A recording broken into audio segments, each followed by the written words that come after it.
Good morning. Welcome in, everybody. If you joined us last week, then you know we're embarking on part 2 today of our post-election recap. If you missed part 1, you can go to the WealthSouth website and look under the Insights tab. Bud Watson was kind enough to cover what I would call possible to likely tax changes that we'll see in the coming year, and then discuss how that might impact personal taxes and financial planning. Today, we've got James Fereday joining us. Morning, James. Good morning. Thanks for having me, Clint. Yeah, and James is going to talk about, we're basically going down the same path, but instead of evaluating taxes, we're going to talk about market impact that we see based on the election, and do a little bit of what to expect in 2021. If you did join us in October, you know our biggest concern was contested election. What if we get to Inauguration Day and we still don't know who the president is? Now, obviously, we had a little bit of a bumpy road from Election Day to Inauguration Day, but I would say at no point was the market uncertain about who the next president was going to be. So that obviously took what was our biggest concern off the table and allowed the market to function as we would expect. James, would you agree with that? Yes, I think the markets were definitely relieved to get to the other side of, number one, the congressional vote on the 6th, and then the presidential election as well. But the question that we've heard a lot in recent months is, why has the market shot up as much as it did from the bottom in March and April, but particularly in the fourth quarter of the year? What was behind that dramatic move? As clients have looked at statements for that last quarter, you probably saw a big increase if you did have equity exposure out there. So, despite the worries around COVID, despite the worries around having a completely Democratic Congress and executive, the markets have kind of marched up. And I think you've got the slide up of the drawdown, correct, Clint? Yeah, I'm pulling it up now. Yeah, give me just a second. So what you'll notice on this slide is, and looking at the second bar chart there, this was a historic year in the sense of this was one of the biggest drawdowns that we've seen over the years, down negative 34% from top to bottom. But then you can see we still ended up for the year, up 16% on the S&P, and most equity indices ended up for the year. This kind of puts us in sort of rarefied air, so to speak. You got to go back to 2009 during the Great Recession. Many of us remember that. The markets were down 28% at the lows in 2009, but ended up the year up 23. Then you can see a couple of years in the 30s and one in 87. So really a dramatic year, a dramatic recovery off the bottom. So the one, I guess the other sort of big question that we've heard a lot is a lot of people have been worried about this, having a Democratic Congress and a Democratic president. When you look at, I'd really expected a sharp sell-off after the Senate elections down in Georgia. We didn't get that. The markets kind of just kept on plowing upwards. And I think perhaps the market analysis of that outcome is that although we have that blue wave that has occurred, it's only by a small majority. So if you're looking at this chart now, this is showing the 2016 elections versus the 2020. And what you'll notice in the House is that Republicans actually gained some ground. They picked up 14 seats. Yes, they lost the Senate, but still pretty balanced there. So in our mind, with this small majority, we think Biden may be a little more constrained than people think. And there are certain Democrats that tend to lean to the center. So he may not be able to push through as an aggressive agenda as many people think. So the big worry, of course, is, are we going to have increased regulations, and are we going to have increased taxes? So that's, looking at kind of the split of what happened after the elections. So again, kind of coming back to, so with this in place, why did we have this big rally in the fourth quarter? And one of the key developments, of course, has been just the extraordinary amount of stimulus that not only our government has put into the economy, but you can see on this chart around the world. So from the Eurozone to China, just globally, central banks have pumped liquidity into the market, and really capital right now is struggling to find a home. So you've got this very low interest rate environment out there. So hard to put money into fixed income right now. And then equities, from a valuation standpoint, are at the high end of their valuations as well. So just banks are awash with cash. People in general, if you look at savings rates, they've gone up dramatically with some of those stimulus checks that have gone out.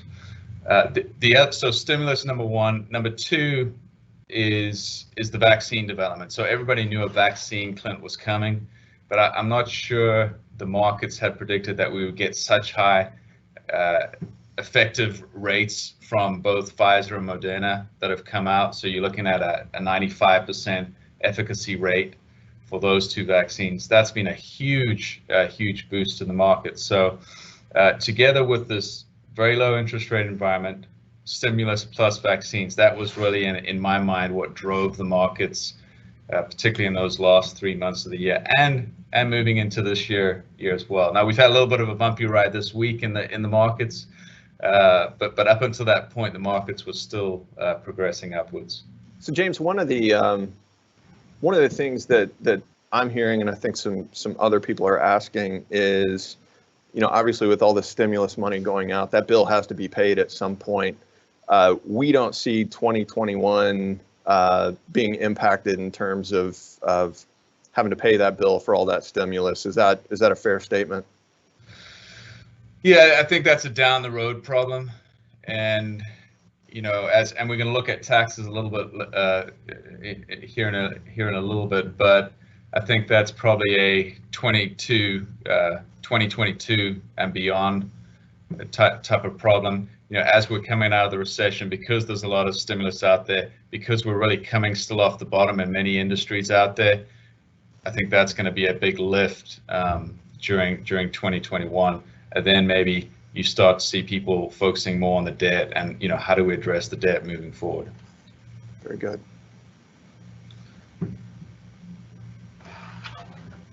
So this, we've got another slide here, and I know it's kind of difficult to see some of these charts, but the other question that I've received a lot here over the last, really since the markets have started moving up, is, are the markets disconnected from the real economy? And what we're trying to illustrate, you look at unemployment levels right now. They're double what they were at the beginning of the year. Yes, we've come off the lows in unemployment, but there's still a lot of sectors that are struggling, bleeding cash right now. Think about the tourism industry, think about restaurants, cruise lines, airlines. I think we all know kind of which airline, at least which industries have been affected the most. So there are these big holes in the economy. But what we wanted to show here is that, and I think this is what the markets are really trading on as well, is we have seen a V-shaped recovery in a lot of areas of the economy. So the top left there, we're looking at same-store sales year over year. That's the black line, if you can see that. But basically what it's showing is that we've really recovered almost to the same levels at the beginning of the year. Restaurant bookings, yes, they're still down dramatically from where we were at the beginning of the year, but definitely off the bottom. Same thing on the industrial side of the house. So if you look at industrial activity, the black line there is electricity demand. We're actually higher in terms of electricity demand compared to the beginning of the year. Steel production, same thing. We've had it down a little bit from the beginning of the year, but up dramatically from the bottom. Bottom right there, we're looking at financial conditions, and definitely from an equity standpoint, markets have stabilized quite a bit. Take out the craziness of this past week that we're experiencing with GameStop and some of those other trading phenomena out there. But financial conditions have definitely improved, particularly on the fixed income side of the house. If you look at the spreads between investment grade bonds and treasuries, the spreads have come in dramatically. So the one area that has not improved is the graph down on the bottom left of this slide, and that's citizen mobility. So we track the public transport. change, and then the blue line is airline passenger numbers, and both of those are still at very low levels. They've recovered a little bit off the bottom. Airline passengers had basically gone to zero in March and April. They're now about down 60% on the year, but this is an area we do feel like over the next, hopefully 6 months, as the vaccine takes hold and as we kind of come through the other side, that we start to see a recovery in citizen mobility. But case in point, yes, there's definitely holes in the economy today, but there's been a lot of sectors out there that have had that V-shaped recovery that everybody's talked about. Think about online retail has been booming during this time, and a lot of technology companies have really been the biggest beneficiaries of this pandemic at the end of the day. And I would just remind everyone, and if you are having trouble seeing these charts, we realize they're small on the screen. These will be housed on the website with the video, so you can go back and reference these if you want to take a closer look. Very good. So the other big question mark, which Bud touched on last week, is what do the proposed tax changes that Biden's put out there, what potentially could those do to the market? So this slide is just showing kind of some of the major proposals that Biden has put out there and what type of revenue these might generate over the next 10 years in billions of dollars. So just from the get-go, back to my original point, I do think that Biden's going to be constrained somewhat by the lack of a substantial majority in Congress, and then also just the current economic situation. So yes, we've got some positive aspects, but we're also still at the beginning of a new growth cycle. There's still parts of our economy that definitely are in recession, and we've still got a unemployment rate double what we had at the beginning of the year. So I think that's number one. Probably for individual investors who are listening to this, the capital gains and the dividend increases are most concerning. And what I would point out there is that the changes should only affect those with income over $1 million. So yes, we do have some clients in that situation. Great to be in that situation, but for many of us, number one, that shouldn't be an issue. If it is, something we do, we work with all our clients, CPAs, if they have CPAs, to customize portfolios, make sure we're being efficient on the tax front. And I would add there, I do think that's still somewhat of a gray area. Is it $1 million in gains or is it $1 million in income? And I think we'll get more clarity on that as we move forward. No, that's a good point. Yeah, there's definitely some uncertainty right now. The other factor, though, Clint, I would point to is that many investors hold the majority of their securities in tax-deferred vehicles, like 401ks, pension plans, IRAs, that type of thing, where those taxes are not going to be an issue for them. And I thought it was kind of interesting because one possible outcome from an equity standpoint, if we do raise capital tax rates, is that investors will hold on to those positions for longer and never realize that capital gain, which will end up hurting the government at the end of the day in terms of collecting that revenue. So that's another consideration. Potential unintended consequence. Exactly. So the one, though, that probably from an investment standpoint that concerns us the most is the corporate tax increase going from 21% to 28%. There's been some analysis done there. It looks like that may reduce S&P earnings by about 7%. So that, if that goes through, I definitely think we would see some kind of a hit. Now, it's going to affect different companies, different industries at different levels, just depending on their tax rates. But it looks like growth stocks, particularly technology stocks and communication stocks, will be affected the most in that setup. So again, any kind of tax rates are unpopular in any kind of under any condition, but I think the fact that we're still kind of just coming out of this recession, we're just at the beginning of this growth cycle, I do think Biden might end up putting some of these tax proposals on delay. Very good. Well, obviously, you've kind of hit on what we see as most impactful from our side of the table and what potentially our clients see as most impactful on their side of the table.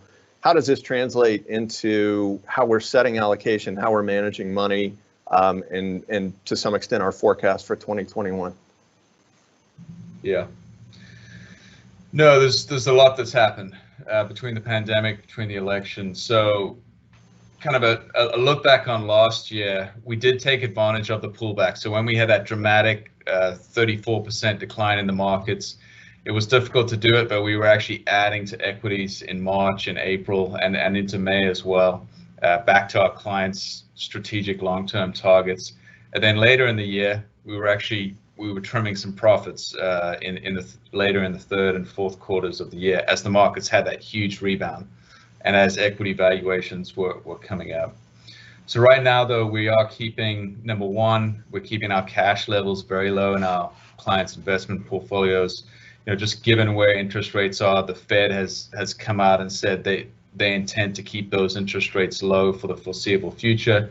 Looks like, for at least 2 or 3 years. The X factor there might be inflation. So if inflation on average stays above 2% for an extended period, I think that might force the Fed's hand. But we haven't seen that kind of inflation for years, and the Fed has clearly said we will want to see that consistently on average above that 2% level. So they've given themselves some flexibility, but we just don't see the need for holding a ton of cash in investment portfolios today. If we've got clients who have needs inside those portfolios, we're using some ultra short bond funds just to pick up a little bit of an extra yield, but still keep that pretty secure. So that's the cash side of the house. When we're looking at fixed income right now, we're keeping our duration or our average maturity of bonds from short to intermediate. Right around 4 years is probably the sweet spot for us right now. And we do have some concerns around higher interest rates down the road, a steeper yield curve, as a lot of this liquidity, as the stimulus is being pumped into the economy. And we've seen a little bit of that. If you look, Clint, at the 10-year Treasury, that's gone, it bottomed out in mid-year 2020, down 40, 50 basis points. Now it's back up to over the 1% level. So we have seen a steepening of that yield curve out there. The other thing on the fixed income side, we've added to our high yield positions. And the reason we did this is that we think, number one, we wanted to increase our cash flows in our portfolios, but number two, if rates do rise, this gives us a little bit of an income cushion within our portfolios. So that was another decision we've executed on here. And then overall, we still prefer, I always say, if you put me in a corner, I still prefer stocks over bonds right now, even if you look at the extended valuations right now. And really that's because of the interest rates. We've got interest rates so low. Now that differential might change if we do get higher interest rates down the road. But if you compare the earnings yield of the S&P 500 to the current 10-year Treasury, you've still got a very good spread between the two. So we definitely prefer stocks over bonds at this point.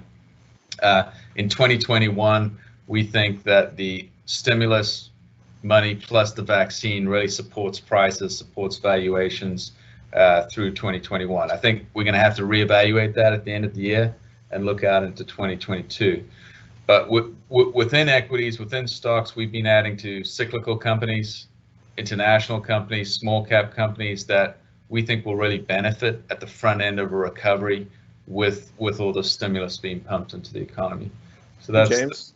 Yeah. We've got a question, and it's related to corporate tax. So you can take a swing at it, and then there's some others in our office want to take a crack at this. I'll get the contact information for the person submitting, but the question is, what impact could the corporate tax increase have on previous Made in America efforts to bring manufacturing back to the U.S.? Will the net tax gain anticipation be negated by companies again leaving the U.S.? Yeah, that's a difficult one to see how that plays out. I mean, I think there definitely could be companies out there that make decisions. We have actually seen a lot of companies bring their manufacturing back to the U.S. over the last several years, and that's been a positive boon for employment, for manufacturing in general here. And yes, I do think that could slow down companies bringing manufacturing here, or reversing that trend. So that's definitely part of the overall equation, and that could be another hurdle for Biden as well, trying to push that type of increase ahead. Sorry to cut you off there. I know another question, this one isn't on here, and you touched on it somewhat when we talked about tax impact, is we have strategies that in some cases rely fairly heavily on dividend paying stocks. Do you see any impact on that in our approach to managing on the equity side in 2021? You know, I really don't. Number one, for most, there may be unique situations with clients who have that high level of income, but I don't see it changing our philosophical bent. You know, part of what we invest in for our clients is high quality companies that have a decent income dividend stream and dividend growth out there, but I really don't see that impacting a lot of clients out there, particularly for those within IRAs, tax deferred money. And then I know lastly, there's some concern out there about real estate, and I know real estate is a portion of the allocation of the majority of our portfolios. Do you want to talk a little bit about how we've changed our approach in that area? Sure. We've definitely reevaluated REIT investments, real estate investment trusts this year. We are more cautious, particularly on retail and commercial properties, REIT investments. So we've moved more from a passive approach in REITs to a more active one, where we have an emphasis on residential REITs, tower REITs, and data storage REITs. So we see really the growth over the next 3 to 5 years, the next market cycle, away from the commercial side of the house and more on those ones that I've mentioned. So that's been a pretty big change for us. Very good. Well, that was brief but thorough. Anything else you want to add before we wrap up today? No, I think we've covered a lot in 20-25 minutes here. So no, I appreciate the time, and if there's other questions from clients out there, like Clint said, please pass those on to us. Thank you. Very good. Well, I want to thank James for wearing a tie and making me look like I don't take this very seriously today. So I certainly appreciate that. Hopefully these 2 sessions have been informative in terms of kind of at this point what we expect out of 2021. Again, both sessions will be housed on our website along with the materials, the accompanying materials. If you do have any questions about either or other questions that come up, please reach out to whoever your primary contact is at WealthSouth, and we'll be happy to connect you to the right resources internally. So thanks again for joining us today, or for joining us later if you've accessed this through our website, and we look forward to talking to you next time.